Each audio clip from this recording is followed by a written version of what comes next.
Ifashion akusingokuthi uhlala kuphi uqhamukaphi. Into nje ekuwena nokuthi leyo nto uyayithanda yini. Kunabantu abaqhamuka nezinto siyithanda and igcine zenziwa yonke umuntu.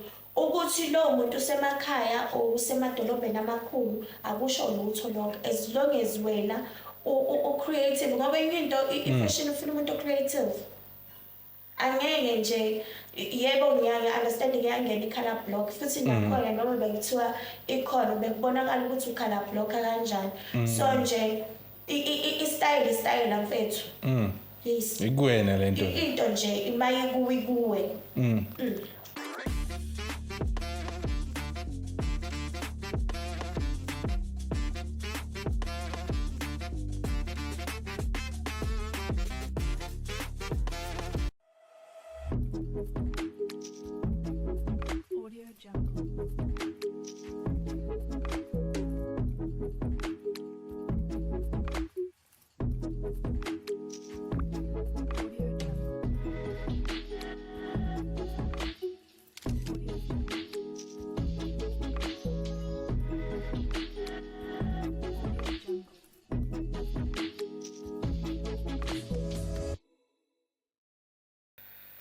Sanibona bafethu, my name is Sanele. Cela ninginike ithuba and welcome you to i-podcast kaSanele, and this is the business class episode lapho sikhuluma nama-entrepreneurs, talent and professionals all over the world abenza izinto ehlukile and they come from different backgrounds as well. Namhlanje nginosisi uAyanda Mncube, enye entrepreneur yethu esinayo namhlanje. Cela nimamukele and ngicela ningakhohlwa to subscribe and click the bell notification so that you don't miss anything esipostayo.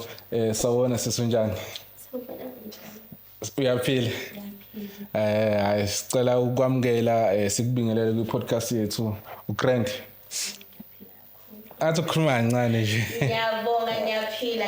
Iqhaza sami kodwa vele iphansi kanje. Sicela usichazele nje ukuthi ubani uAyanda.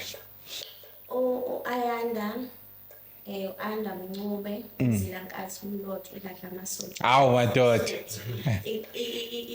Inkathi ayingeni endlini. Wangena la endlini ukubona inkaba. uAyanda uwaseMondlo.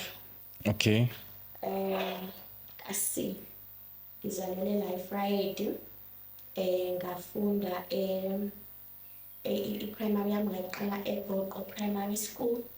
Ngaya eLimthetho ukuqedela grade 7 ngase ngiphothula konke eSolomos ngaqedela khona grade 12. Okay, so bekunjani like ukhulela endaweni efana nala eMondlo Friday, indawo kanjani nje umuntu ongazi usifake nje sibone. Indawo kuyahlaleka. Indawo kuyahlaleka. Phela kunalezi zinto lezi zakhona ukuthi angeke ngize ngithi lokishi kodwa nje futhi ngeke ngize ngithi amaplaza mfethu akusiyo ngasemaplazini ngibona nje. So ngisho ukuthi indawo e-right ngikhule kahle nje lapha yana ama-challenges abakhona kodwa okuningi nje sizobe sesikhuluma ngakho ukuhamba kwesikhathi. Oh yeah. Into engenza ukuthi ngibuze ngithelela. Into engenza ukuthi ngibuze ukuthi indawo enjani. Ngibona ifashion yakhe ngathi ngenhla. So manje ngizama ukuthola ukuthi uyithatha phi lento yenzayo. Noma into yangakini noma ngisazama ukuthola lokho. Umuntu othanda izinto ezinhle. Umuntu futhi othanda into enhle. Umuntu futhi ofisela abantu into enhle. So as for fashion nje dala ngangimodela. Okay. So mangimodela umama nobaba bekuyilabo abantu laba vele nawe nje. Ngaleza ikhazi zabo. So ngicabanga ukuthi nje ngakubuka kubo ngamncelebeleni kumama. Okay. So ukuyithanda nokuthi ngibe muhle into nje engangifunda kakhulu kubona. So mangithi umodel uyazi ukuthi mawumodela kumele uhlale uyileyo nto into iyona into futhi abantu abazokuphatha ngayo because kuhle nje ukuhlala right. I know. Then cela usiqhubeke then waqeda then mhlawumbe wahamba. Okay, ngaqeda esikoleni ngebhadi ke ngalesa sikhathi thina sesingakabi nayo information yokuthi kuno NSFAS nani yakubona nje ukuthi sithole ulwazi olubanzi so akwazekanga ukuthi mhlawumbe ngicela ngihamba ngiyesikoleni lokuthi ke ubaba bengasekho ngisho ukuthi amandla bengekho ekhaya okwangiphoqa ukuthi mangiqeda ugrade 12 nje ngifuna ukuxoxela ngiqala ukusebenza eMolas khona la Friday. Yes, like Friday. Ngama lokho nje lawa ngo December January. Oh, ibamba amathemba. Yes. Asikisi. So ngaqala khona nje ukufunda ukuthi ngikwazi ukuyimela and ngaleso sikhathi vele bese nginengane. So okuningi ngakubona ukuthi ukuze kuzoba right sengumama senginomuntu okumele nginakekele so ilapho ngaqala khona ukufunda khona ukunakekela umuntu nokuthi ngikwazi ukunakekela abasekhaya ngicabanga ukuthi ngihola boma 300 per week or ngeviki. Oh, okay. And ngangikwazi ukuthi ngithenge ekhaya kube right ngangikwazi ukuthengela even ingane yami eyayidinga ngaleso sikhathi. So nje uqala ukwazi ukunakekela ngaqala ngaleso sikhathi. Agcinanga lapho I remember ukuthi umalume wami wathi angize eMpumalanga. So ngahamba ngayohlala eMpumalanga eHendrina. All right, okay ngaqala ngasebenza futhi lapho bengihola ngenyanga 600. Sinciphile phela imali phela manje. Ukuthi uhola 3 per week 650. Nokuthi ke mhlawumbe ngalesa sikhathi noma ngangikwazi ukuthi ngenze izinto ezibalekile ngangakwazi ukuhlukanisa ukuthi okay lapha yazi biningi la incane kodwa nje u600 kumina ngaleso sikhathi wawumningi ngiphinde futhi ngiqhubeke ngisho ukuthi ekhaya babekwazi ukuthi babe nempuphu babe neshare ingane futhi ngaleso sikhathi ngangikhona ukuyinakekela so ngaqala lapho ke agcinanga futhi lapho wathi mawuphela lokho ama chips because kusema chipsini usebenza khona ngathola omunye soloyo wawungiholela omunye ngasingutholile wawungiholela 1500. Okay kwaba ngcono ke lapho ngaqala khona ukuyithengela nje ifoni namafoni nokwazi nje ukuyinakekela nje nami as umuntu ukuthi ngikwazi ukuzenzela izinto ngafunda futhi ukuthi kuhle ukuyimela kuleyo process leyo.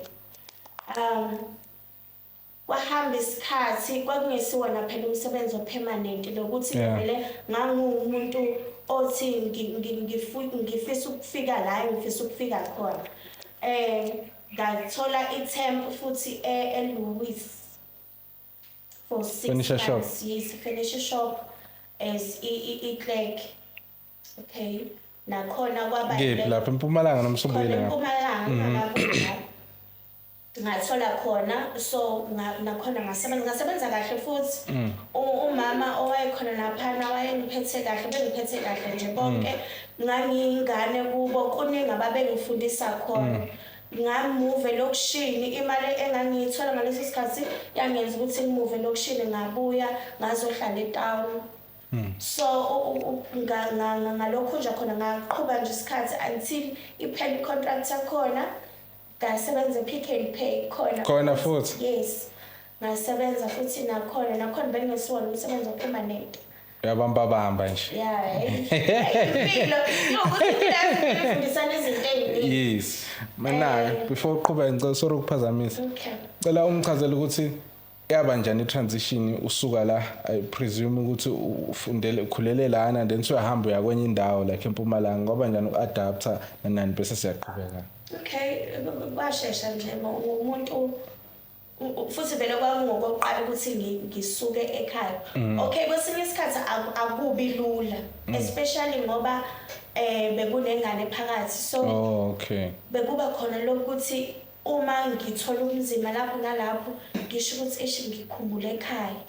Kodwa ngenxa yokuthi abantu ababekhona around mina ngangibuye ngakufili kakhulu lokho.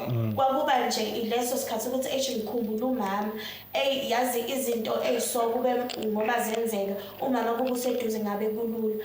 Kodwa ke lokho ngiyaye ngithi kwangiqinisa kakhulu, kodwa nje akubanga nzima kakhulu. Okay, ngicela sibuyele ngapha kwe-fashion ngoba ngiyabona ukuthi hayi cha okay.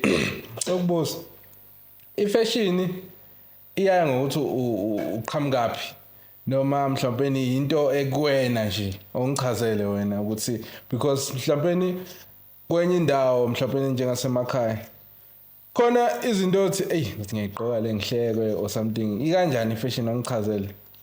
I-fashion akusingokuthi uhlala kuphi uqhamukaphi. Into nje ekuwena nokuthi leyo nto uyayithanda yini. Kunabantu abaqhamuka nezinto siyithanda and igcine zenziwa yonke umuntu. Ukuthi lo muntu usemakhaya or usemadolobheni amakhulu akusho lutho lokho, as long as wena u-creative ngoba into i-fashion ufuna umuntu o-creative. Angeke nje yebo ngiya-understand ngiyangena i-color block futhi nakhona noma bekuthiwa ikhona bekubonakala ukuthi u-color block kanjani. So nje i-style mfethu. Yes. Ikuwena lento. Into nje imayikuwe. Akukaze waba nama-doubt ukuthi maybe mhlawumbe lesi sengishaya siphezulu kakhulu othi ngithi ukubajwayeza kancane then mase bengi-understand then kuzobe sengithi noma nje you go all in. Okay, ngumuntu othi into maye efuna ukuyenza ngendlela yakhe ayenze.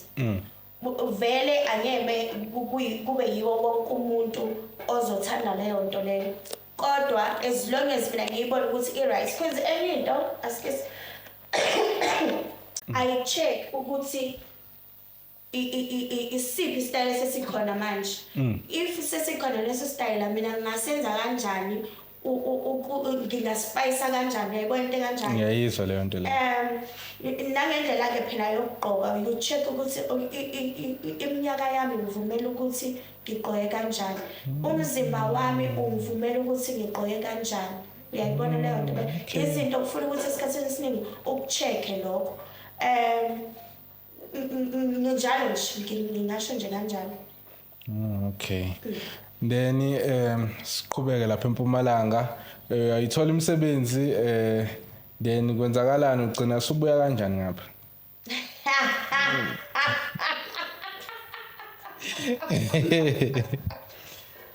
Alright, okay, kuhambe ngaze ngasuka la engangikhona ngagcina eSekunda ngafike ngasebenza ezithembu impilo eNedbank. Kahle ngaqala eCheckers kwaba nje ne-manager yaseNedbank eyangithanda ingibona iservice engangimnikeza yona eCheckers emarket ngisebenza khona. Bathi ucela ukuthi ngi-apply but akusiyo le-permanent position. Then nga-apply sisabhala ngaphasa senza ama-interview ngaphasa. So kwakuzi-1st of September bangitshela ukuthi siyaqala yonke leyo nto leyo. Okay, yahamba impilo yebo. Okay. Agcinanga ngithola a permanent position or umsebenzi opermanent. Ezinye izinto ngiyangithi zinezizathu. Akusiko konke esibizelwe khona. Akusiko konke sicabanga ukuthi sibizelwe khona or mhlambe ukuthi ngizosebenza impilo yami yonke uNkulunkulu uhlelele ngendlela ehlukene. So kwenzeka ukuthi izinto vele angeke ngize ngithi izinto ayihambanga kahle. Kodwa nje vele ngokuthi akwenzekani engangikufisa kwaba nesithando sami engake ngazwana naso. So there was a time angitshela khona ukuthi ngicela ukubona ungahamba ekhaya khona. Benginqaba nje kaningi until inhliziyo yami azayithambisa. Uyena-ke wazi wathi-ke mina sengiyimisele ngempilo ngicela ukuthi ubuye ekhaya sokwakha ekhaya. And ngiyabonga ukuthi lokho walenza iqiniso ikhona okwangibuyisa eMpumalanga. Oh, okay. Yes. Yeah. So, okay. Ake sibuyele kancane. So as ukhula uyingane uyakhula uyintombazane. So ilokho nje ama early life experiences akho asemondlo nani ayishape kanjani icareer yakho ukuthi uchoose le career nayo ya manje. Mhlawumbe indlela wakhula ngayo ikulidele kanjani Okay. to what you do njengamanje? Nje bafo ngiyakhumbula ukuthi ubaba engasekho kuke nje kwathi ukushubanyana kangangokuthi ngikhumbula ukuthi ngalesa sikhathi ngangihamba amatshitshi ezinye izinto mama bengayi-afford mama bedayisa la eShoprite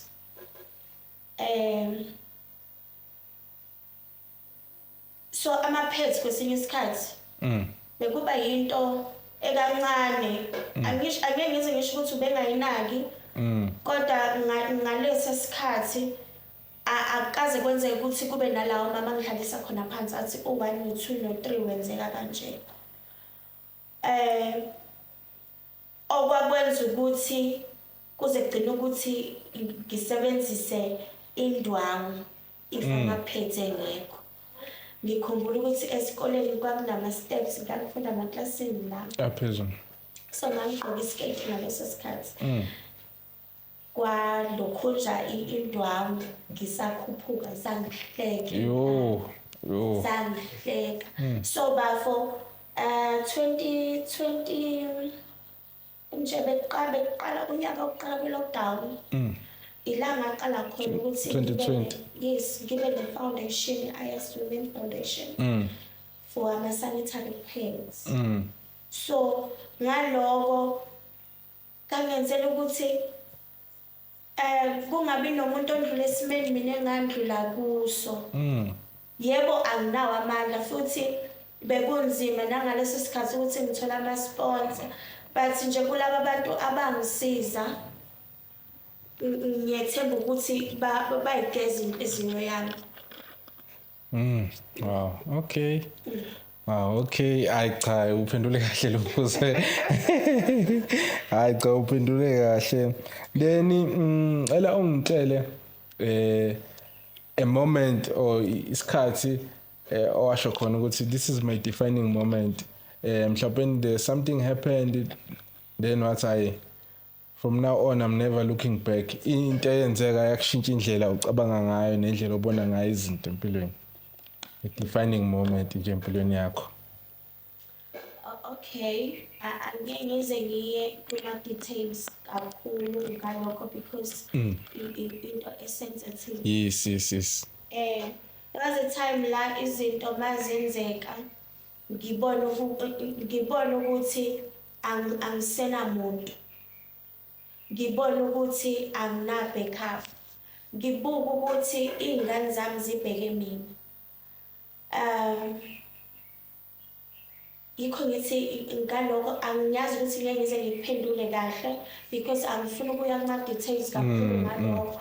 Kodwa nje kungenze ngaba nalento yokuthi angisabuyele emuva kuko konke okwenzekile ngikushiye emuva manje okumele ngikwenze kumele ngiphilela abantwana bami kumele ngihuzuke ngizohuzuka ngihuzukele abantwana bami so nje ngingasho ukuthi sensitive kakhulu lesi story lesi so yeah. Don't worry, sizazi uphendule kahle unesisoka. Mana before ngibuza omunye umbuzo. Mana uhappy nandawana nikhuluma ngendlela ekufanayo man. Akusiyena usikoni wami phela wakamazibuko sho ukuthi selingena Hayi ninomoya yazi. Isikhathelana nje. Ukhuluma njengawe. Right ba? Okay.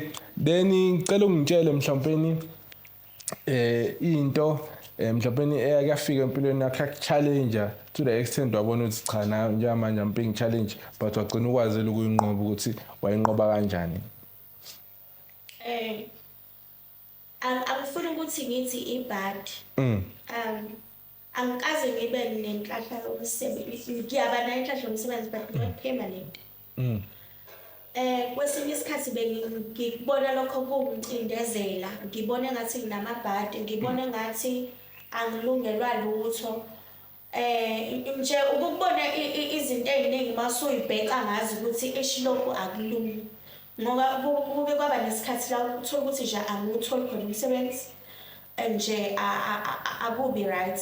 And into ngaleso sikhathi ebingenza ukuthi ngiqhubeke ngiphile bekuyile umsebenzi bengibamba kuyo if kuvela imali yakhona mhlawumbe kube yiko ukuthi ngiphila ngayo, kube yiko ukuthi ngirenta ngayo, kube ukuthi yiko ukuthi ngidla ngayo. So kwaze kwafika la khona engaqala khona ngathi yazi angeke loke ngithi mina nginebhadi mina mhlawumbe I'm cursed or something.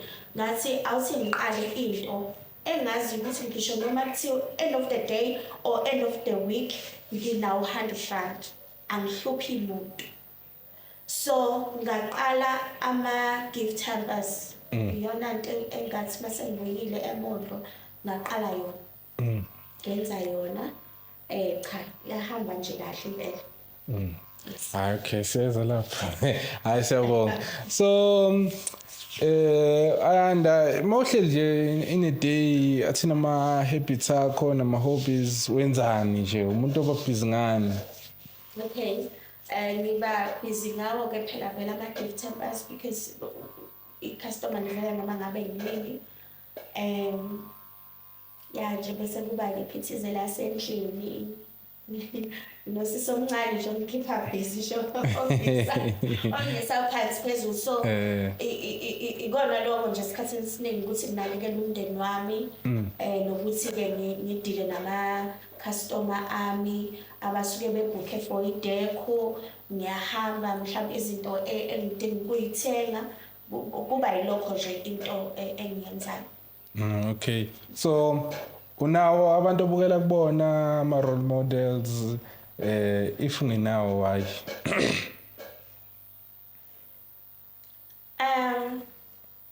I role model yami imini.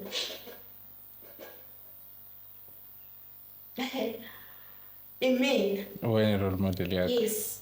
Okay, no, it's fine. Do you want your kids to have the same thing as you or babukele kuwena? Ngiyafisa ukuthi babukele kumina. Yes, angikho perfect. Ngingumuntu namaphutha ami. But nje yabo ngoba ngithi imini. Yeah. Ngiyayiqhenya ngami. And ngumuntu esifazana ostrong. Ngiyakhona ukubhekana nezinye izimo futhi ngiyakhona ukuyinqoba. Ngumuntu oright, ngiyakwazi ukuphila nabantu. Ngumuntu osebenza kanzima. Ngumuntu othi mayethi uyayifuna lento ngenza sure ukuthi ngiyayithola. Yes. I know, so okay, yes, sesingena ibhakede then bese singena umbuzo professional. Then Tina, what is your bucket list? What is in your bucket list? Because Tina nyamanje Biden lethu ukuthi sisebenze nama professionals ne talent no soma business njengoba senza manje siba expose kubantu ukuthi hayi baba fethu ukhona uanda wenza 1 no 2 no 3. So wena eBiden lakho yino nayo maybe for this year nto ufuna ukuyisho ukuthi hayi ke ngifuna ngino 1 no 2 no 3 mhlawumbe if you can share. Okay nje okokuqala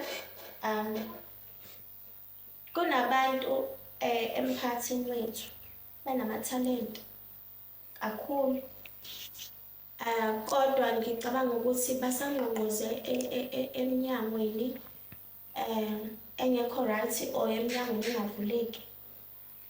Ukufisa kwami ukuthi bafike la abafisa khona and babonakale because ngikholelwa ekuthenini ukukhula kwabo kuzoqala la ekhaya. I-support bayidinga kakhulu ekhaya before baphumele ngaphandle.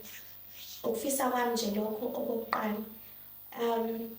Okwesibili kungami.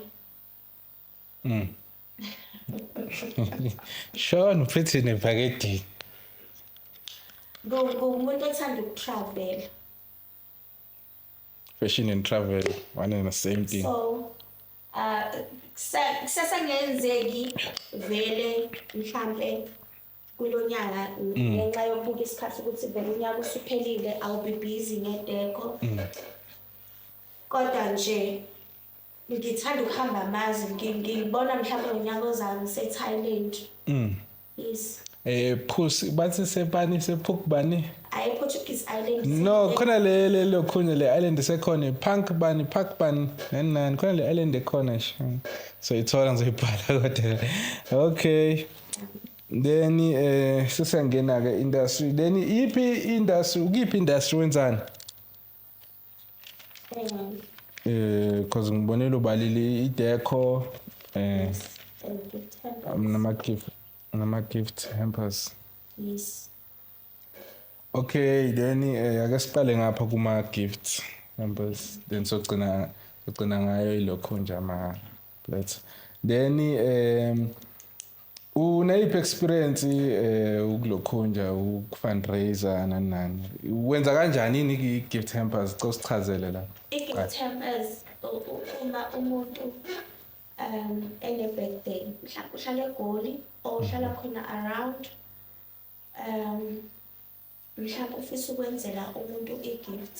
Okay. Uyakhona ukuthi umfonele usho ukuthi ucela ukuthi ngikwenzele kanjani bese ngikunikeza i-price lezo zinto lezo and bese ke kuba i-delivery.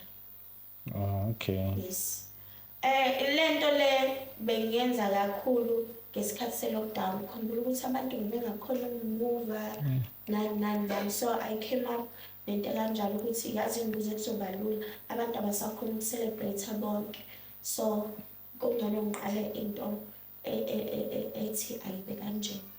Ama-gift hampers lezi mpahla lezi sibona ku-social media thothi kurephiwe ngokuthi uyabheka phakathi khona izinto ibhokisi nani. Okay. So limited or usebenza around Fryhead or noma two? Khona nje engake ngabenzela kuphi Eastern Cape. Ngami nje wangasesekhulu. So akusikhona ngiyakhona ukukhorela kodwa ngiyakhona ukuchazela ukuthi izinto engakhona ukuyifaka yini because angithi ne-courier service imithetho. Yes. Ilokho nje kodwa kukhona engingakho nje khona engingafiki khona. Okay. What a unique business idea. Okay, then soon as I think 4 years because utwaqala kusene lockdown. Then please share us some contact details akho la ama social media la utholala khona so that sizokwazi ukuthi si display as we talk. Okay. Ngiyatholakala ku Facebook as uAnna Mncube. Ku WhatsApp inamba is 078 611 7598. Ngiyatholakala ku Instagram uAnna Mncube 04. Okay. So imaphi ama challenges oba nawo kule business le ama gift? Yes. Akhona kakhulu. Akhona kakhulu. Number 1 ngiyenzeka ukuthi ngake ngafaka i-gift hamper mhlambe ngalesi sikhathi ngisaqala of which izinto zakhona ngo-2024 ayisekho. Uyayibona leyo and uthola ukuthi umuntu akasafuni le cishe ifane nayo ufuna le and abanye vele ngiyabachazela ukuthi ngoba isithombe sakudala lesi sesizokwenza lokho engizokuthola esitolo nje i-challenge engangiyithole kuba yileyo. Okay. And maybe the price ukuthi hayi safana. I-price Seseyuyazi ngisahamba neprize yaba wasafana ka-2020 but since from 2021 late ile prize engisayisebenzisa namanje. Because enye into kumele uphinde ubuke indawo esibuyo. Yebo phela kunabantu abazothi uyadura nani because even deliver a Friday kusase u70 rand nangokubiza ekuqaleni. So abantu babuye benga-understand ukuthi upetrol usukhuphukile. So nje kuba yizo izinto nje mhlawumbe ezinganjalo. Okay, ngicela singene ngapha le kuma fundraising le ama donation angithi ukuxhasa abantu abantu besifazane ngama pets. Okay, ngoba usuchazile ukuthi wangena kanjani kuyona, which is something that is personal. Yes, now I remember there's a story nje sese primary umuntu enga understand lezo zinto lezo. I remember I was doing grade 6 siyashawa because kwakubhala test nani siyashawa. There was this girl mashawa kwakuthiwa sukume sephambili sonke, so le ngane vele ihlale phansi yabo. Hayi hleli phansi ngeke kumele ashawe ngeke why hleli phansi yabo. So at the time uthisha kwakuyowesifazane, so I understand avela washaya sahlala phansi. It's na kodwa nangu ubani kashayiwe wara angeke ngona ke intombazane wayehleli nje. Then I get a story later ukuthi so kanje I never felt so bad, yes. Yeah, I understand izinto ezikanjalo. Ngona kubuhlungu kakhulu.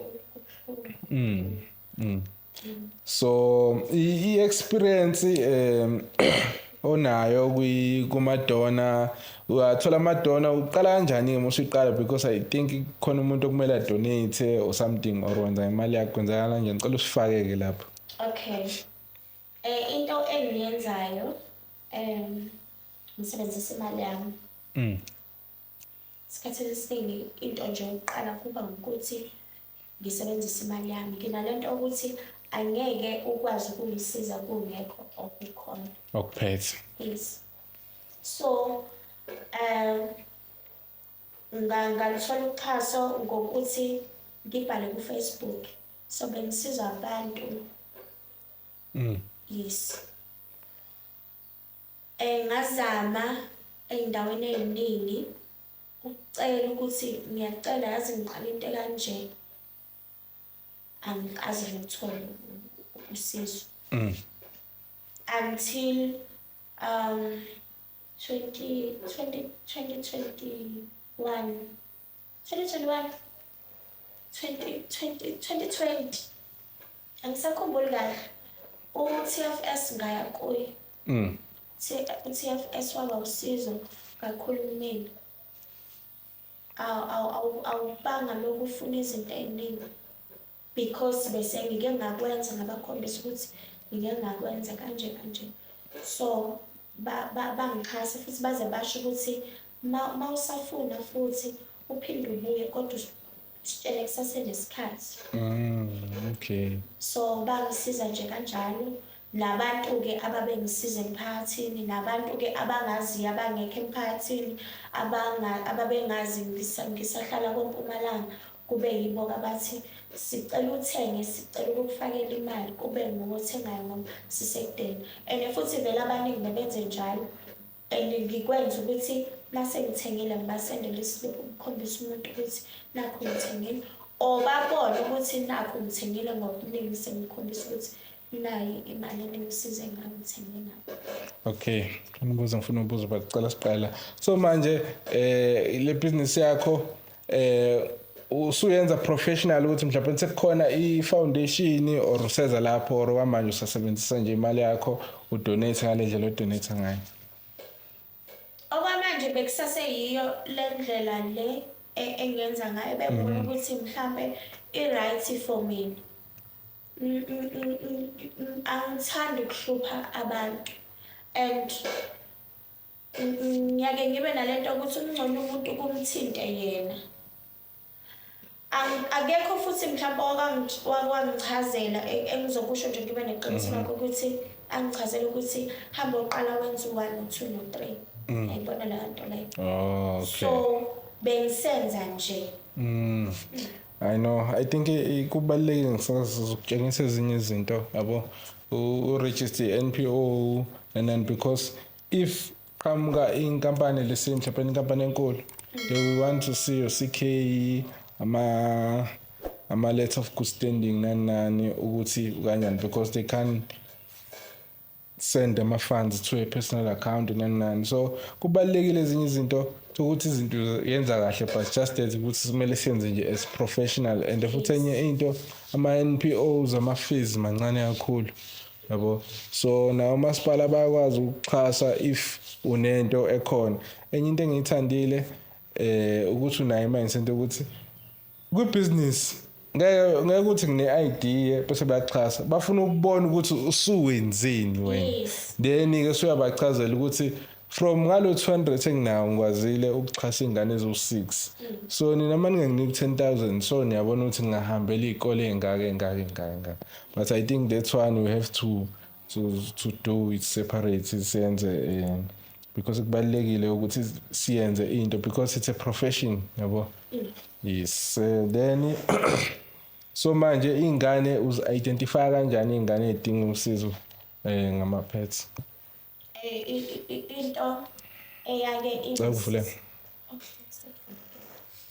into eyake ingisize ukuthi mhlawumbe ngisho ngibhale ku-social media ukuthi ngelanga elithize ngizobe ngi-available endaweni yeso odinga ama-pets abekhona. Esikhathini esiningi ngijwayele ukuyenza is it Women's Day or Mother's Day? 9 August. Women's Day. Women's Day. Yes. Ngijwayele ukwenza nge-9 August. Oh, okay.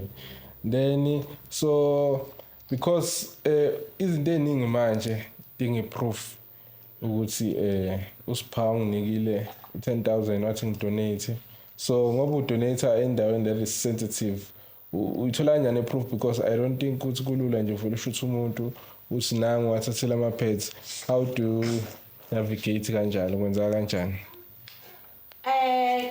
lento le mangiyenza ngiyenza as i-event ukuthi sizobungaza ilanga ongekho comfortable for pictures ngiyakuhlonipha lokho ngimthatha isithombe ngithatha isithombe kumuntu ongenankinga naleyo nto so far bengisathole vele ingane engizosho nje ukuthi ingane ezikholelwa kumina eziphuma futhi ngobuningi zize ngoba enye engake ngayenza i-event yakhona kwakuwukuthi sizofundisa ingane ukuthi if usuyingane esingene esikhathini kumele uyiphathe kanjani futhi kumele wenze kanjani invite even nabanye omama ukuthi bangilekelele bakhulume nazo izingane so nje kuba lula kanjalo ikho ngithi osuke edinga ukuthi asithathe isithombe kunankinga futhi vele kusuke kusiza nanami ukuthi ngikwazi ukuthi ngikhulume ngento vele ene-proof ebonakalayo. Yes. Okay. Ngike ngakuzwa la ekuqaleni sakhuluma ukuthi uke wahamba umhlanga so leyo experience leyo ikusize kanjani ukuze ukhulume namantombazane? Ingisize ngakwazi ukuthi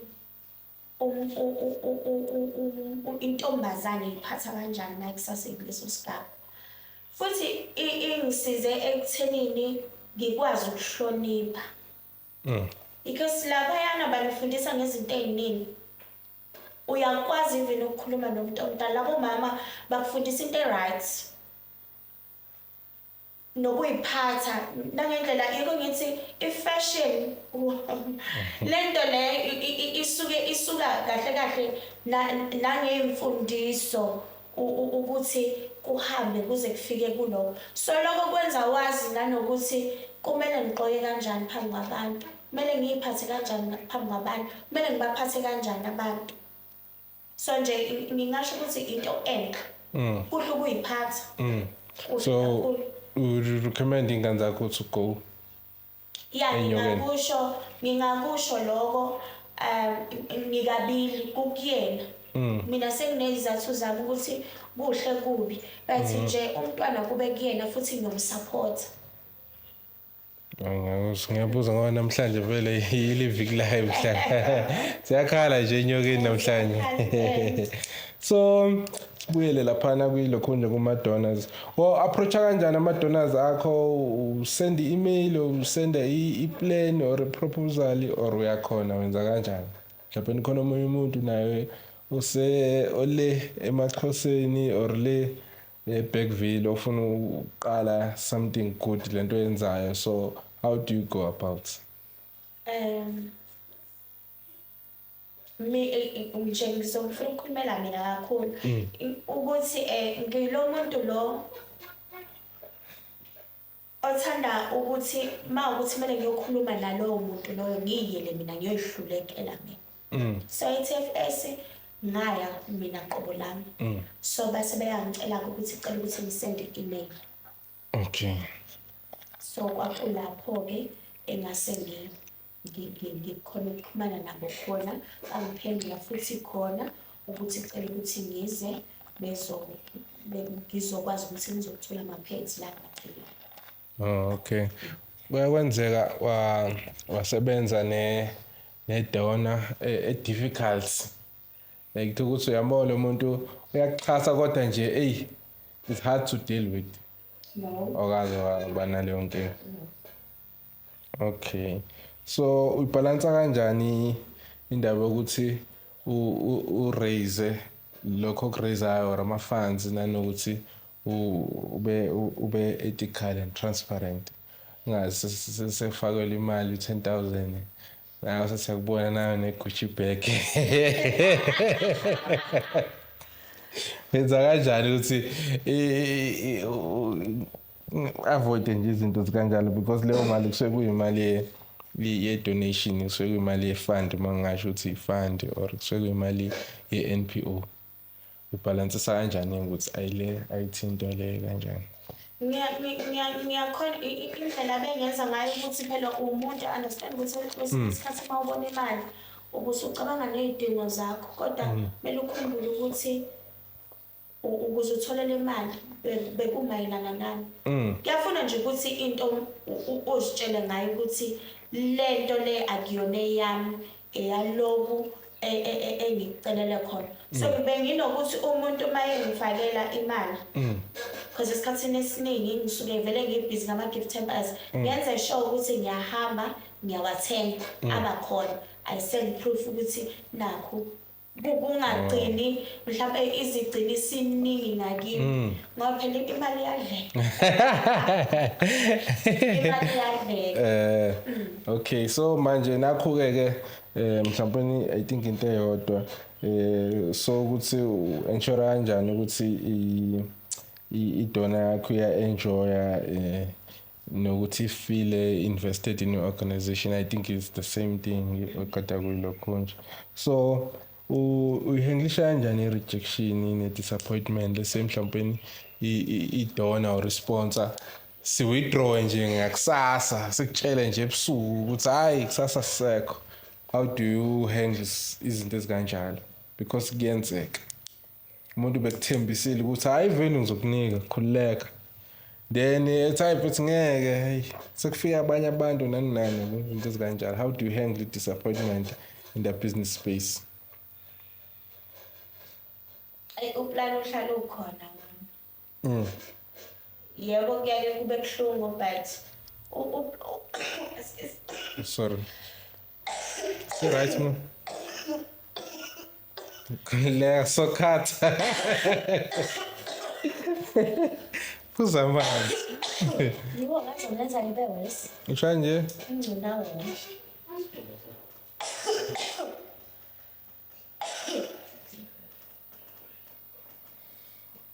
Hayi sokhatha khululeka.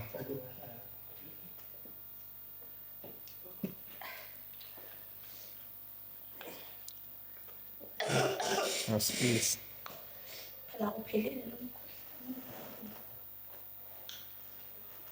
Yeah, so njengoba ngisho bafuna ukuthi uplan uhlala ukhona. Ngiyalenza iplan kuba buhlungu phela uyazi ukuthi into mawusuyitshelile ngayo. Bese umuntu eyayijika. Nokuthi kusuke kungekho ukuthi ngizomshintsha kanjani lo muntu kusuke sekunjalo nje sekunjalo. So yeah.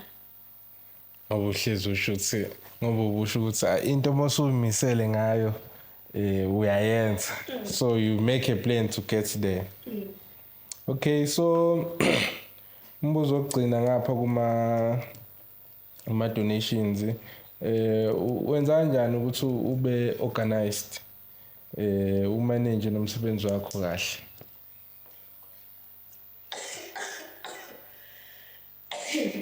Okay. Ngiphinde ngokubuza umbuzo. Yebo. Okay, ngicela ukubuza la ukuthi wenza kanjani ukuthi uhlezi uorganized and ukwazi ukumanage kahle umsebenzi wakho? Ngumuntu othanda ukwenza into ngesikhathi. So I plan ukuthi ngesikhathi esithile kumele kwenzeke kanje.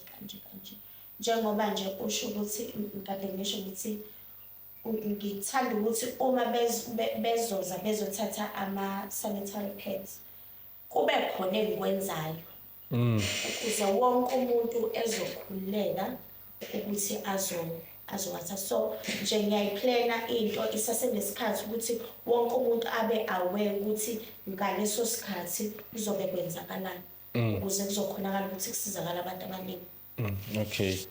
Since the interview is recorded, cela ukuthi usichazele ukuthi in 10 years ibusiness yakho le yama sanitary pads izobe isikephi kwicamera, so that if 10 years come back sesho ukuthi what? Number 1 ngifisa ukuregister njengoba ubusho ukuthi nje vele ngiyabona kubalekile lokho. Yes. Ngifisa ukuthi ngithola ama-sponsor amaningi kusizakala abantu abaningi especially laba basemakhaya. Ngiyafisa ukuhamba ngifike khona nje into yami yokuqala nje leyo ukuthi ngikhona ukuhamba ngifike khona. Yeah. Okay, bese ngene ngapha kwi-deco. Yeah, wenza lapha kwi-deco. Kwi-deco ngenza ama-bridal shower, baby shower, membeso. Okay, okunye ngisengakakwenzi. Yes. Yeah, kodwa nje izinto engidila ngazo ama-birthday ey'ngane abantu abadala, ama-picnic for 2. Ngibele ukungicela nje for 2 ba. Kholela khona into la usazongisiza khona, like when we will reach maybe 10,000 subscribers or 50 or 100, I want to plan something, celebrate. But ke enye into esazoyenza leyo mahamba isikhathi because ngifuna into yabo mina nje ngifuna ukukhipha i-budget then ngivese ngigoma kuthiwa ngigqoke iblazer yes, that's what I wanna do yabo. Yeah, iyona into enginayo ama-plans because ngiyabona ukuthi cha hayi umandla italent elikhona. Hayi kuyazameka ba. Kuyazameka yonke into phela kuhle vele uyiqale yonke into iqala phansi. Akufuna ukuthi wakhele la osekwakhele khona umunye umuntu konke kujulukele. So ngisase umuntu nje osafufusa impela engiyimisela. Okay, so manje ngokubuza nakho ke senza i-baby shower uchoose kanjani indaba zokhala kwenzakalani amakhala palettes usebenza kanjani? Mina ngiyazi ndangaza ngibe ne-baby shower nani so enza kanjani? Ufuna i-baby shower? Uchoose kanjani? Uchoose indaba zokhala ukhala. Oh. Hayi ke Umbala. umbala. So manje ngifuna ukwenzela ibaby mama, ibaby shower ngiyakubiza. Kusetshenzwa kanjani ngichazela? Ngoba okunye ukubona kupink, okunye kupurple, ukwenza kanjani noma Okay, as for ama baby shower ngithi usuke senazi ukuthi umntwana umfana ontombazana. Iyona ndlela okhetha ngayo ke kuloko. okay. As for imshado kuya ngani ukuthi imiphi imibala eniyithandayo ngoba vele kumele kusuke kini ukuthi ngithanda umbala so vele ilapho ozokusuqhumana khona nomuntu ozokudecoratela ukuthi ngicela ungenzele umbala kanje kanje kanje kanje. Futhi ke into kuyenzeka ukuthi nibone ideco mhlawumbe eyayenziwa umuntu bese kuyeza uzosho ukuthi ungakhona yini ungenzela into kanje nini sekuba ukuvumelana kwenu ukuqhubeka. Oh okay. Imapha ama skills wadingayo nje ukuthi ngibe because ngikuba lezi zinto zinhle ngibona ukuthi mina ngiyiqala ngapi lento le. Imapha ama skills wadingayo ukuze ube i-deco organizer something. Mongasho iskill onaso nje kuze. Yazi lento webafu mina ngaze ngifundele. Akekho wake wangifundisa. Endlini bengithanda ukwenza endlini kakhulu ukuthi nje ngizopheka ngenze isetup. Okay. Actually lento le ngayibona kumama nobaba bethanda ukusenzela ama parts sasezingane. So besingalali umama mezosho ukuthi sisebenza sonke ukuze into yethu izoba. Oh impumelelo okay. So ngingasho ukuthi lento ize yafika ukuthi ngiyenze kami mangisuke ngibenzele endlini ukuthi okay awuthi ngenze setup kanje. If bafuna ukwazi ukwenza i-combination like ama colors ilapho kubone khona ngoba okunye uyadinga ukutshela i-customer ukuthi ayi lo mbala lo awuhambelana ukwazi na ugcina umenzela ngembala engahambelani. So nje kuba into kanjani ukuthi kuyadinga ukuthi wazi ukuthi imbala ihamba kanjani. Okay ngiyakuzwa. So usebenzisana kanjani na lesemhlabeni nakho ke uqashiwe emshadweni welusha ideco. So usebenzisana kanjani nabantu abafana njengama umuntu one-entertainment njengalabo abafika nokudla nibambisana kanjani lapho noma kumele ufike nakho konke wena wenza kanjani? Mina ngikwenzi ke konke kodwa ke ngenxa yokuthi kunabanye abafethe engibazi ukuthi lo ukuyi sound lo ukuyi camera lo ukuyi catering. So kwesinye isikhathi kuyake kube lula umuntu if ezong-approach ethi ngicela ungenzele iphathi ngiyakhona ukumbuza ukuthi ukudla kukhona yini okwenzela khona nginayo umuntu owenza ukudla usound nawo yini uzomdinga yini uMC uyabo izinto ezikanjani bese ngumuntu angisumuntu ograding kumuntu office ukubona wonke umuntu ephumelela. So ngenza sure ukuthi umuntu engimaziyo naye kuba khona lokho akucosha njengoba nami ngiyocosha. Oh okay. So uyayi plan event enkulu? Yes.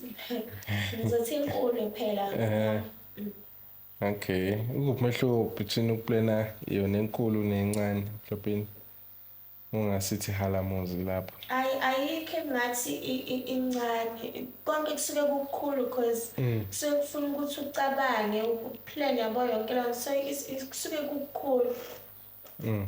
So manje nisebenzisa i-process ukuthi okay usound uba ngapha lokho kuba ngapha niyenza kanjani lapho? You check indawo ukuthi indawo ozokwenzela kuyo kanjani. Okay.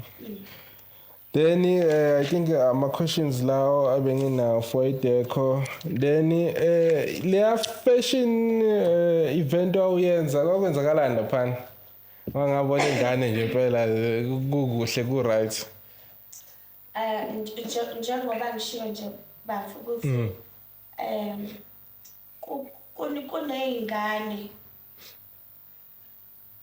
kunezinto okufuna ukuthi uyizame ukuyi-avoid ukuthi iy'ngane zizenze. So kumele ucabange ukuthi yini into engingayenza and obonayo futhi vele ukuthi bayayithanda so iy'ngane ziyayithanda ifashion kakhulu. Yes. And akufuni ukuthi ubavalele ngaphandle. Ama-fashion show thina siwazi enzeka ko-Johannesburg, ko-Cape Town, Durban, uyayibona lezo ndawo lezo akusiyona into esiyenza around so kwaba into nje ukuthi nali ithuba uthi ngilisebenzise. Okay, what do you call it? Ibizwa ngani? I-fashion show. Ibizwa ngani igama layo? Phela i-fashion show yakho ayanda fashion show or bani bani? Ole ngangiyenzi i-Tony's Culture Fashion Show. Yini? Tony's Culture. Then chaza ukuthini ke Tony? Culture yaseKasi. Oh, Tony's. Usuke i-Tony's yini konje babheka mfuni. Yini Tony's? Tony's angithi ilokishi. Yeah. Oh, okay, Tony's fashion show. Yeah. So bekuyoqala le. Yeah, bengiyoqala. Okay, so singayilindela mhlawumbe second annual wara noma beku one hit one. Noma kanjani? Okay, no. So samele sibone izithombe kuqala sibone ukuthi umgodo ongana singafiki. Ngafiki sithi yafika lapha. Sigaxele. Right, no.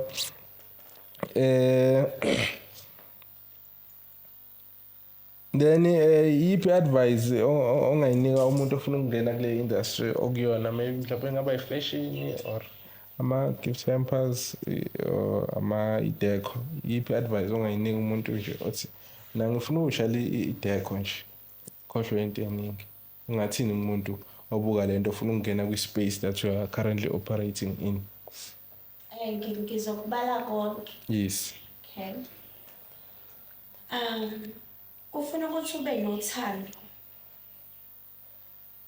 As for ama gift hampers, ngihlale ngisho ngithi angifuni ukwenzela umuntu into nami engeke ngayithanda. And ngifisa ukuthi ngaso sonke isikhathi ngenza sure ukuthi ngikwenza ngenhliziyo emhlophe ukuze naloyo engiyomnikeza ayimukele ngothando. Noma kungasesiku ukuthi yimi omenzele, kodwa ngenxa yokuthi umsebenzi wami ngenzela ukuthi kufike kahle nakuyena, uyayibona leyo nto. So kufuna ukuthi uthande nokubekezela ukwazi ukusebenza nabantu, umazi omunye umuntu. Because bafo kubalekile ukuthi usebenzisane kahle nabantu. Phila nabantu, abantu nabo bazokuphilela. Because ukhula kanjalo entweni if kunento oyenzayo like business. Ufuna ukuthi uphile nabantu. So nje yilokho engakusho ukuthi umuntu akaphile nje even indlela yokukhuluma, because indlela yokukhuluma futhi ibalekile. Uma ukuthi mhlambe kwake kwenzeka kwaba nomuntu othi indlela yakho yokukhuluma ayikho yinhle, kodwa ufisa ukwenza lokho, kumele uqale ulungise khona, because lapha yafuna inhliziyo kwesinye isikhathi ukuhlubuke. Nje lokuthi ngathi ungazudube noma ugcina umuntu nize nibambane ngezandla, so nje okunye nokunye kufuna inhliziyo. Hayi ngiyakuzwa. Ngicabuzwa kule business or industry operator kuyona, ibaluleke kanjani i-networking nama relationships? Uphindela futhi. Kule industry okuyona, kule space okusona operator kuso, kubaluleke kanjani kuba nama relationship nokunetworka nabantu? Ukuthi wazi abantu unetwork nabo. Phela enye into vele webafo kuyadinga ngithi vele ukuthi silokhuje nabantu. Ngiyabadinga abantu ukuze bezoqasha ideco. Ngiyabadinga abantu mangenza i-event.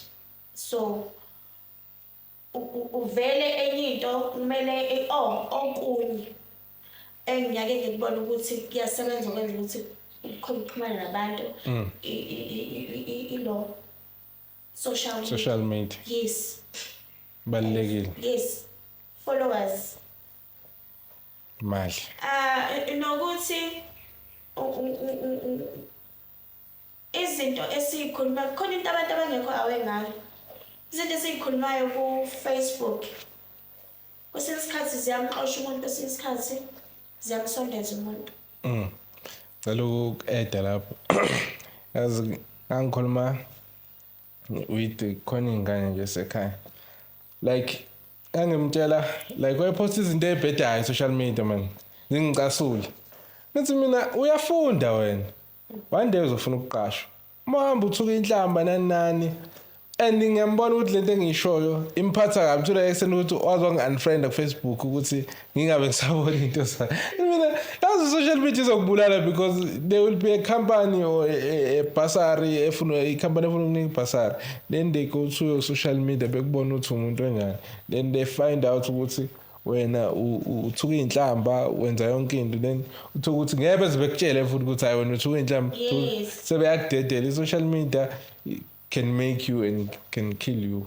Ngihlale ngikhuluma leyo ke bafo nje zizongifakazela ingane eningisemondlo secondary school ukuthi last year ngambatshela ukuthi ngisho noma kuthiwa uyabona ukuthi uthukwa ngalo muntu na ufuna ukumthuka ibullying ayikho right ungakwenzi lokho kufana nalabo bema fashion show nani ngibachazela ukuthi kunezinto nje ongamele uposte ku social media wena mhlawumbe ngenzeka ukuthi nge-fashion or ngomodel awufuna ukugcina la usafuna awukwazi ukuba ume-South Africa besabona izinto oyibhala ey'bhedayo ku-social media no akukho right social media kubalulekile sibafundise ngayo social media kubalulekile kakhulu kubalulekile.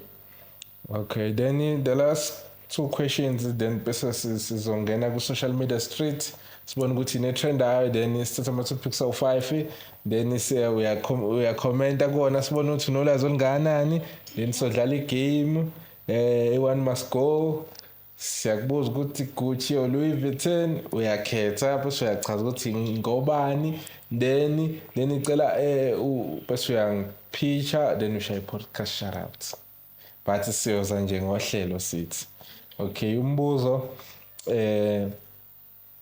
uyibona iyakuphi industry operator kuyona imosingashaya nje future prediction yabo ukuthi uyibona iyangakephi for example impilo yamanje imovela kakhulu social media you can make money on social media ukuthi usebenze yabo so manje kule industry okuyona operator kuyona uyibona ishiftela ngakephi nyama ungacomment nje. As for umsebenzi yeah mhlawumbe let's for example ungabusayisebenzisa njengoba wenza ama gift hampers omunye umuntu engacommunicate nabantu abaziyo but ungakwazi ukuthi usebenzise social media yabo so mhlawumbe ngoba kule industry noma ungachuza noma ikephi uchaza ukuthi okay ifashion or ideco imovela kanje ngiyibona iyanga kephi enye example engeyona music kwamanje awusadinga ukuthi mhlawumbe ngema rank nani just ngifaka social media lento la abantu bayithanda then yabo so wena industry la ukona ubona amovela ngakiphi i-prediction nje yakho for future.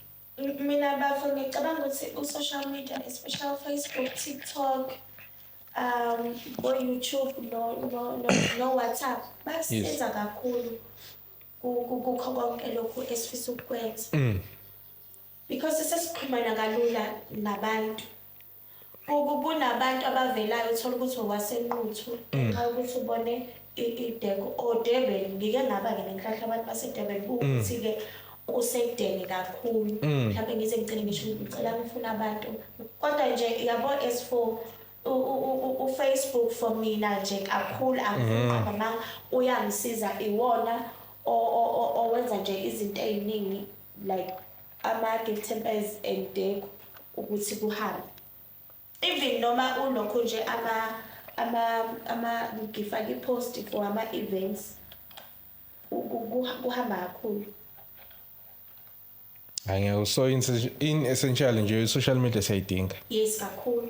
Oh okay then bekhisa idatha ke hayibo aliyabiza idatha indawo ngaka idatha indawo ngaka idatha ayabiza idatha manje and you can't live without the data. Yakhumbula ukuthi besifaka kudala besifaka 1 gig uplus 10 post inyanga yonke ngeke idatha liyabiza manje kuphela nje utshela manje uVodacom ukuthi u 500 megabyte left angiphathe wena uphatha iPhone hayi iyalgumuza idatha.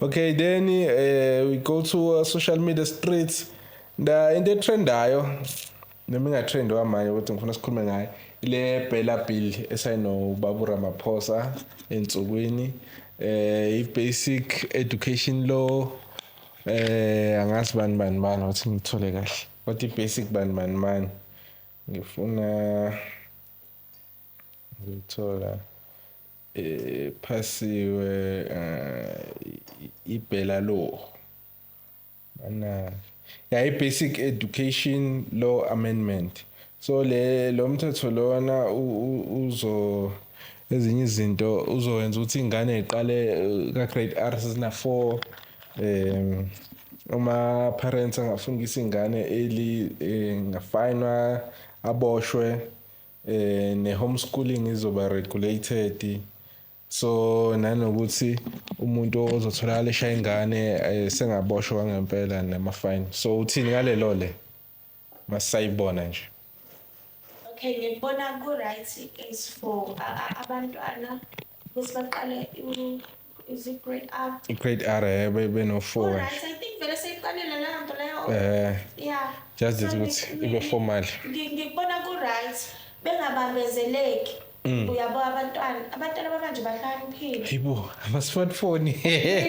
Lo wami ifoni kunezinto ebesingazazi ukuthi zenza ngefonini kodwa sibone sezenziwa hoyi so angifuni ukumvalela blog yabona nje ngonyaka ozayo ecrash vele semkhathele ukuthi akudelela kahambe ayongena endleleni esikoleni so ngibona ku right lokho. Hayibo lesingazama ihlaniphiswa yini kangaka. Hayibo yasasitsha ukuthi ihlaniphile ayikho lento yethu ihlaniphile zingane yo bese kube lokho kushaya sekunzima yazi sekunzima ngizokusho nje lokho ngeke ngisabe ukusho ama 2000 ayadelela yeah ama 2000 ayabashaya omama baba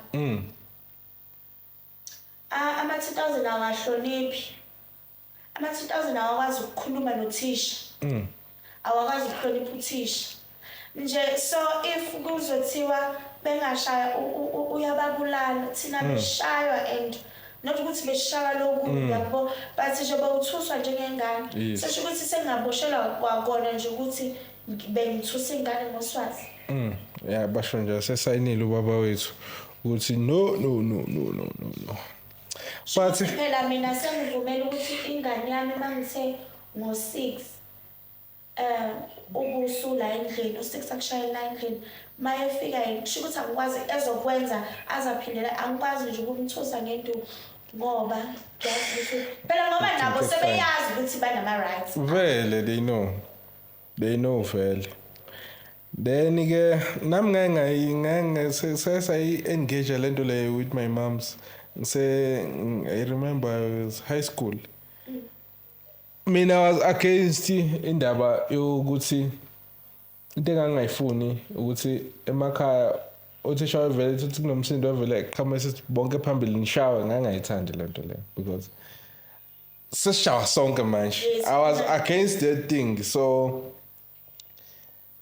umzali yena wayeqhamuka ngokuthi no ingane emele ishawe nani mina I was say yes ayishawe kodwa angimusa ukushawa wonke umuntu yes so I was against lento leyo but ke angazi but ngoba ingane indlela esesikhula ngayo manje isafani enye into etrendayo iManchester United wazi ngeManchester United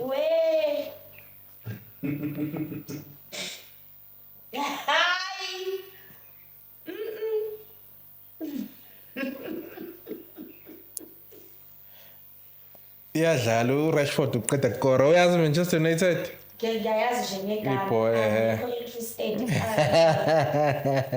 I know izinto ezitrendayo esithathayo trend ibhola lana enye into trendayo iLondon Fashion Week women's wear all right yeah S25 so kune fashion week le mina ngicheck eLondon okay because ukutrenda nje into eyodwa lana othi lamanye ambuzo osikubuza umbuzo fashion wise akhona maybe mhlawumbe ama brands afuna ukusebenzisana nawo akhona maningi awabanye nje noma u5 is fine noma bengayibona noma ngasingaba promoter ikinking okay currently Miko and Anna Miko and Anna ngi-style consultant. Okay, khona. Yes. Okay, nenzani lapho ku-Miko and Anna? Sidayisa isikhwama. Isikhwama kuphela ama-earrings, ama-necklace, kwabalile ama-bag. Uqale ngawo. Ngiqale ngawo. Yes. Ikhwama nani konje futhi kunezinto zokugcoba ama-lipstick namajita ikhwama zamajita nje yeah ninayo iwebsite banayo yes ithini website yakhona siyibona ngicela kodwa ungene ku-Facebook ucheck Miko and Anna. Okay asiphinde siqhubeke sibala ama-brands osebenzisana nawo Image Nike ngiyawuthanda Nike ngiyawuthanda Nike kube uzamani ukuthi ungathi uhlale ngikhona ekuthemana uGalaxy Boy okay ubani GNB GXB Galen Boy yes no because ngiyawuthanda and nje ngifan nje kakhulu okay and kube yini futhi iPuma yeah mana enye into engifuna ukubuza yona uyalokhunja una khona ama apps akhona lawa ama influencer to get ama deals nani ama collaboration ama campaigns una lama app la no okay ngizokutshela off mina I was nami influence angazi lesilima so Elon Musk sangiblockelani sathi ngathi ngu-Twitter sangiblock yazi angikaze ngithuke ngisho umuntu oyedwa i-account yami yayithatha angisazi ke manje bavele bethi mabethi mhlawumbe 5,000 Twitter followers yabo iyasho brand ukuthi sifuna umuntu ona 5,000 Twitter followers or Facebook 6 man or Instagram 5 futhi nginawo lokhunye manje ngiblockiwe angazi enhliziyo yami ibhlungu angazi ngiblockelani so nje ileyo nto so ama campaigns khona ama apps othola khona so we are register lapha usho ukuthi okay Facebook link WhatsApp not WhatsApp YouTube X Instagram walinka lapha so then maqhamuka icampaign then we apply lapho bebona ukuthi okay nalama followers amangaki mokuthi mancane ama followers akho awukwazi ukuapply bakutshela ukuthi unamalokho nje amancane then ke that's how you collaborate with brands so lento leyo kwa approach ayisenzi kangaka yes so ungena kule app leya kakaka ngizokutshengisa nje manje then music wise le music kanjani Igqom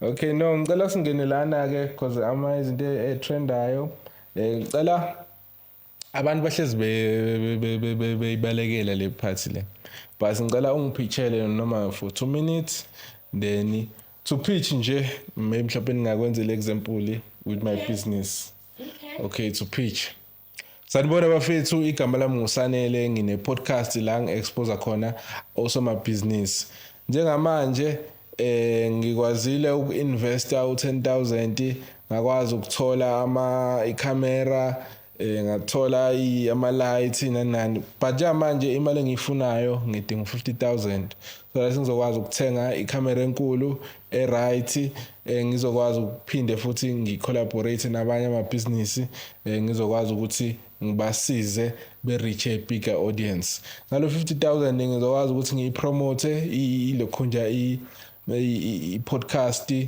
ngikwazi ukuthi ngithole nomuntu ozongisiza. So ngizobe ngiyenze njalo-ke imali enizongixhasa ngayo. Then ngizoyibuyisa kanjani imali yenu? U-YouTube uzokwazi ukungikhokhela, ngizokwazi ukuthi ngithole imali ku-Facebook, ngikwazi ukuthi nginikhokhele imali because ngizobe sengikwazi ukuthola ama-views amaningi, collaborate nabantu abaningi so that ngizokwazi ukubuyisela imali yenu enizonginika ngayo. So that's how you pitch ibhizinisi lakho ukuthi ngubani, ngenza ini, okwamanje ngila. Ngicela ninginike into kanje ngizokwazi ukwenza 1 no 2 no 3 ngizonibuyisela kanje.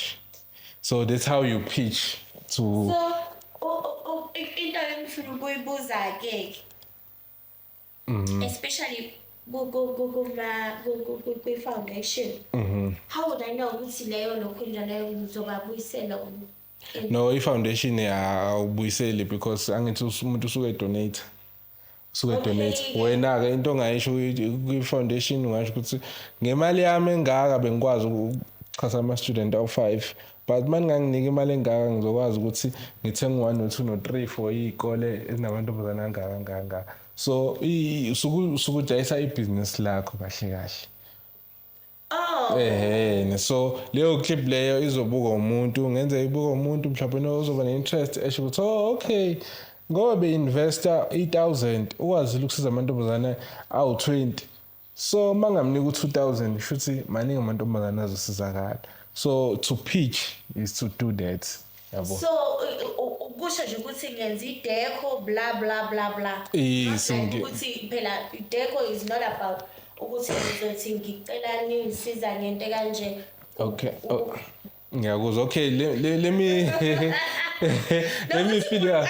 No, go right, khuleka, go right. Umuntu ofuna i-information right kakhulu. Yabo mina ngibe nenhlanhla ukuthi mangifika e-university ngenza unyaka wesibili ngangasathandi ukwenza i-course. Okay. Then I started ngaya khona i-desk le-entrepreneurship. Ngasho ngathi ngine-idea kanje. Mina at the time ngangifuna imali. Then base baqala bangithatha bangenze i-entrepreneur ukuthi okay kuzobe i-entrepreneur uyenza kanje i-business plan wenza kanje. Then bese kuba khona i-part le ukupitcha khona enye bayibiza nge-elevator pitch. Lese mhlawumpeni ukwi-building mhlawumpeni from ground uya ku-12th floor ube kwi-elevator nomuntu onamabhizinisi. So i-elevator pitch ukuthi umdayisela kanjani ibhizinisi yakho lowo muntu loyo fast. Ithi nje i-elevator ifika lapha ithi qing bese yazi ukuthi okay let me invest. So uma upitcha usuke ufuna abantu abazo investor in your business. Ngithi uyakwazi ukucela nge-business plan but uyakwazi ukupitcha ngomlomo. Usho ukuthi okay bafethu mina ngenza 1 no 2 cela ningisupporte ngokuthi khona ngizokwazi ukwenza 1 no 2 no 3. That is pitching. Yabo. Okay. Uyalisha igama lakho ukuthi ngubani, then wenza ini, then ufunani, uzokwenzana ngayo. Mana ke bafu, mina ngifuna ama-custom, ngifuna imali. Nephela. Nephela. Shona ukuthi ngoba ufuna ama-customer, ufuna ama-customer wenza kanjani uzochaza ukuthi wenza ukuthi bafethu ngisupporteni kanje. Okay. Mhlawumbe ngitholakala kephi-ke sidayise. Okay, ngicela ukuyidayisa mina. Sidayise, yes, that's pitching. Ngibona ngathi le ongichazela ngayo mhlawumbe iyona engishaya. No, awukusidayisa udayisa ibhizinisi lakho nangokumuntu lese mhlawumbe kubuka umuntu onemali ozo invest manje uzothenga. Awusidayise. All right. Okay, igama lami ngu-Ana Mncube, ngihlala eMondlo, ngenza i-deco nama-gift hampers. As for i-deco, ngenza umembeso, imishado noma ngabe yini futhi ngihamba ngifike la osuke ufuna ukuthi ngize khona. Ngiyatholakala ku-Facebook as u-Ana Mncube, ku-WhatsApp 0786117598. Ngiyatholakala futhi naku-Instagram u-Ayanda Mncube. As for gift hampers, uyasho ukuthi ngikwenzele into kanjani and charge you for lezo zinto lezo, and i-delivery around Friday 70 rand and eMondlo 30 rand. If ungaphandle kwalapho ubusuyasho la usuku khona ukuze ngizokwazi ukukunikeza iprice yakhona ngiyakhona ukuyifaka ethekisini or courier service is 120. Danke, siyabonga. Then uyishaya kamnandi ngicela dlala igame then uzoshare advice and podcast shout outs then it's done. Okay. Then sidlala i1 must go njengamanje. Okay. Okay. Between then uzosho ukuthi this one must go ngithanda lo. Why? Njengokuthi a wine and amanzi. Uzosho ukuthi which ones go. Okay. Gucci and Louis V. And LV. Gucci. Why inani lokho nje LV? Why uthanda Gucci? Angazi not ukuthi kahle ngiyayithanda sengakhetha yona. Yeah, but nje. Stella sayo sithandayo. Yeah. Okay. Fendi or Versace?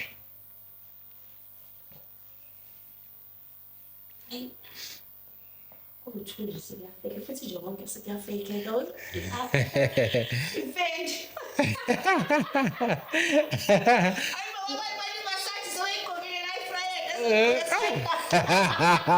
That's popcorn,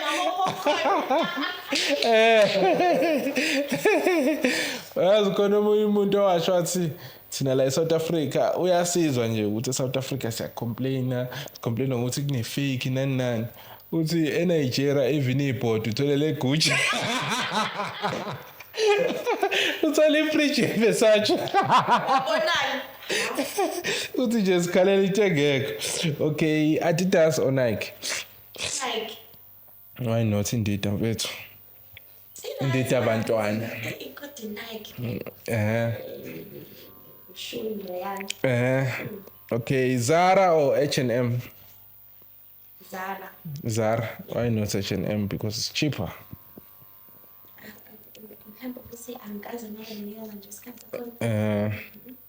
Okay, then Chanel or Prada? Prada. Okay. Then DJ Tira or Gold Max?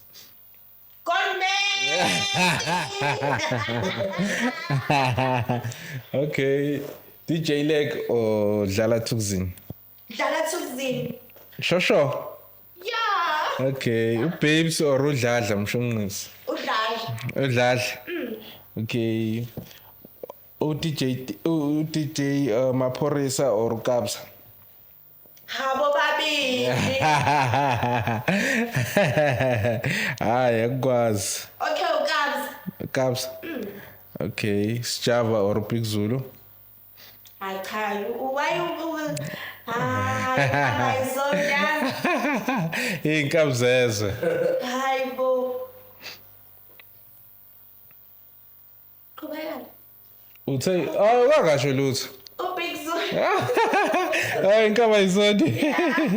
Nkosazana daughter or Umawu? Nkosazana daughter. Nkosazana daughter. Okay. Ipolo or Riven?